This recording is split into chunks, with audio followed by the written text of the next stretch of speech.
Relayée par l'agence de presse Reuters, cette tragédie qui a eu lieu en Irak glace le sang. Les images des blessures d'une jeune femme de 20 ans ont provoqué l'indignation sur les réseaux sociaux.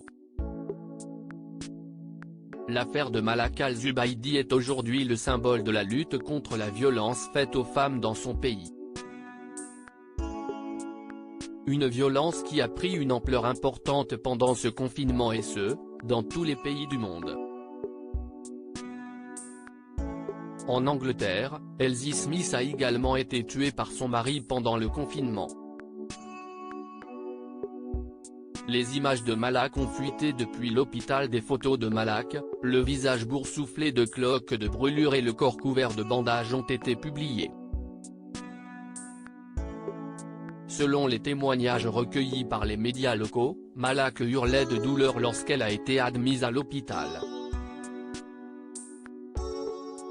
Son avocat, Ayaan Al-Khaï, affirme que la famille de son mari l'a menacée pour qu'elle n'accuse pas son époux.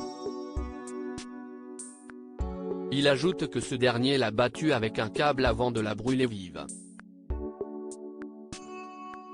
Les reins et les poumons de Malak ont cessé de fonctionner. La victime est morte des suites de ses blessures une semaine après son hospitalisation.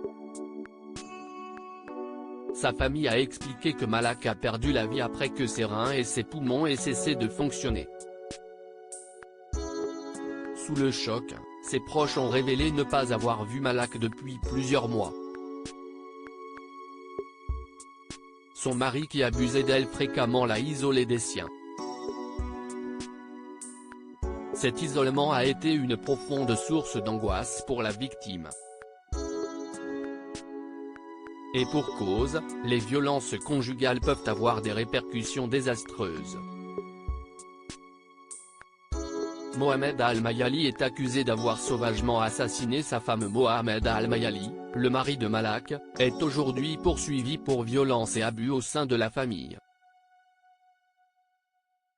Si la loi en Irak donne le droit aux époux de discipliner leurs femmes, le cas de Malak a provoqué un véritable tollé forçant la justice irakienne à ouvrir une enquête pour déterminer les tenants et les aboutissants de cette affaire. Et pour cause, de nombreux militants pour les droits des femmes se sont indignés et ont accusé Mohamed, fils d'un général dans l'armée, de se croire au-dessus des lois. Il aurait selon eux, assassiné sauvagement sa femme en l'aspergeant d'essence et en allumant le feu. Mohamed nie les accusations. En réaction aux accusations de meurtre, Mohamed a publié un message sur les réseaux sociaux où il nie tout en bloc. Malak était selon ses dires psychologiquement très fragile et se serait immolé par le feu lors d'un épisode délirant avant de l'accuser. Pour autant, Mohamed n'a pas échappé à la justice. Le mari de la victime a été placé en garde à vue et fait face à des poursuites. Stephanie Key, ambassadeur de la Grande-Bretagne en Irak, a apporté son soutien à la famille de Malak et à toutes les femmes souffrant de violences domestiques. Le diplomate a déclaré sur Twitter « Nous sommes profondément attristés par l'histoire tragique de Malak Al-Zubaydi et nous espérons qu'il lui sera rendu justice. » Puis d'ajouter « La violence domestique, qu'elle soit psychologique ou physique, est un fléau malheureusement répandu dans le monde. »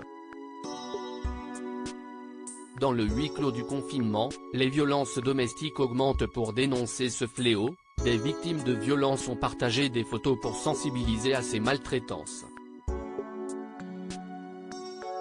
Un acte courageux qui vise à briser le tabou et à lever le voile sur les violences domestiques.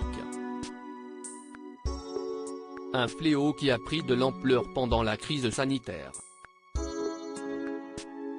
Et pour cause, le nombre de signalements des violences conjugales a augmenté de 60% pendant le deuxième confinement.